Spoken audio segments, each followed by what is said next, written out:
Morning tine chake nde nkhani naikamba chaka chatha nthawi yomwe inachitika nde inatizi pakatipa panopo maumboni ambiri atuluka yapita ku khoti mpaka napereka chigamulo eti nkhani ya Shade Robinson. Mu April 2024 Shade mtsikana uyu anali ndi zaka 19 amakhala ku USA mu mzinda wa Milwaukee. Amakhala yekha amagwira ntchito komanso amapita ku university. Analionera kuti wasala pang'ono panga graduate and analionera kuti amafuna kuti akamaliza akajoine army. Zonse zabwinobwino kuti anali ndi plan, anali mwana koma onera kuti ali ndi plan, anali ndi abale ake samakhala naye pafupi koma amayankhula nawo nthawi zonse makolo ake. Amakhala mu mzinda omwewo onse eti koma anali ujaonera kuti wa independent, wapita ku university, wapeza ntchito, akukhala pa yekha, zilizonse amazipangira yekha bwinobwino. Nde anapezeka kuti pa 2 April akuntchito kwake anapanga contact a police kunena kuti Shade sanabwere komanso sakuyankha foni. Shade nthawi zonse akakhala kuti sakwanisa kupita ntchito amanena komanso amayankha foni. Nde anapempha kuti apite apolisi akapange welfare check. Apolisi ananyamukadi kwapanga check ngati zonse zili bwinobwino koma anakapeza kuti kunyumba kwa Shade kunalibe wina aliyense, kamoto yake so kunalibe.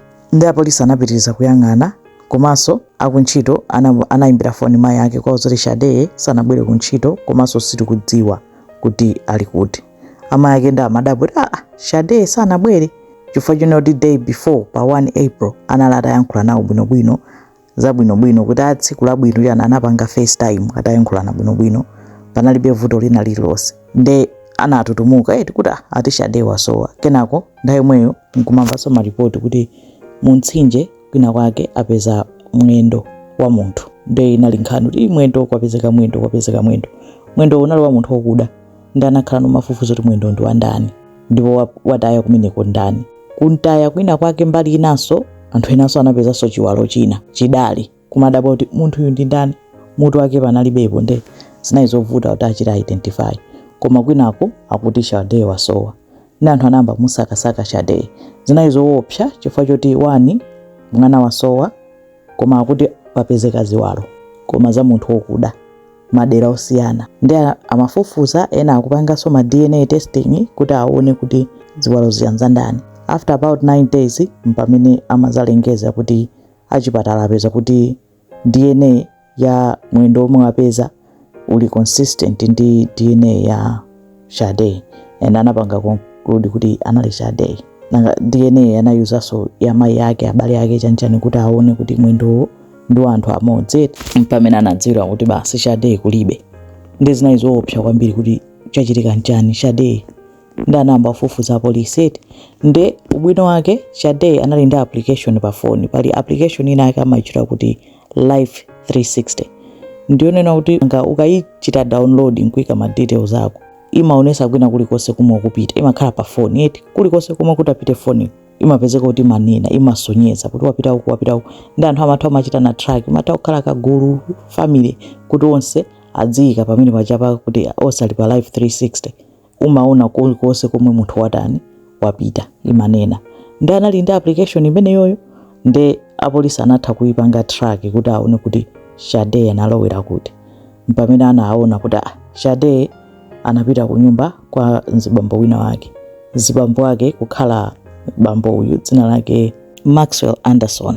Nde amayi ake anali shocked kuti munthu ndi ndani, sanamvepo kalikonse Shade olokuyankhulana naye sanamutchulepo munthu ndi ndani. Nde anthu kuyamba kudabwa kuti who is this kuti Shade anali ku nyumba kwake. Mpameneno atafufuza anapeza kuti yayi Shade anakumana ndi mzibamboyo ndipo anapangana kuti apite ku date.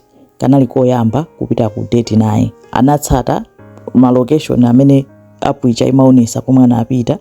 Inaonesa bwino kuti Shade anapita kuntchito, anawiruka kuntchito, atachoka kuntchito kuja anakakumana ndi mamuna uja kubala kwina kwake. Anachiona pa CCTV kuti anakumana adi ndithu. Anakumana kumeneko anaoneka kuti anacheza amene mwana aja kenako anatsanzika kuchoka anapita kubala ina. Atachoka kumeneko anapita ku nyumba kwake kwa Maxwell. Vuto ake linalionera kuti date yoyamba eti koyamba nkunyamuka kupita ku nyumba kwa Maxwell. Malo oyamba amene malo maliza amene Shade anapita anali ku nyumba kwa Maxwell. analowa nyumba basi kenako galimoto ya Shade inakapezeka yakolezedwa pamalo ena ake padera lina lake. Ndi apolisi sanachedwa anayamba kusakasaka Maxwell uja, anamugwiradi, anammanga nthawi yomweyo. Atayang'ananso mayendedwe yake kuyang'ana mabasi amene amadusa mbali yomwe kunaotchedwa galimoto ya Shade, anapeza CCTV ina Maxwell uja akulowa mbasi kuchokera dera limene lolo kunaotchedwa galimoto. Ndi apolisi analumikiza kuti Maxwell ndi amene anayitenga galimoto kukayisiya kumene kukundi kuyiwotcha.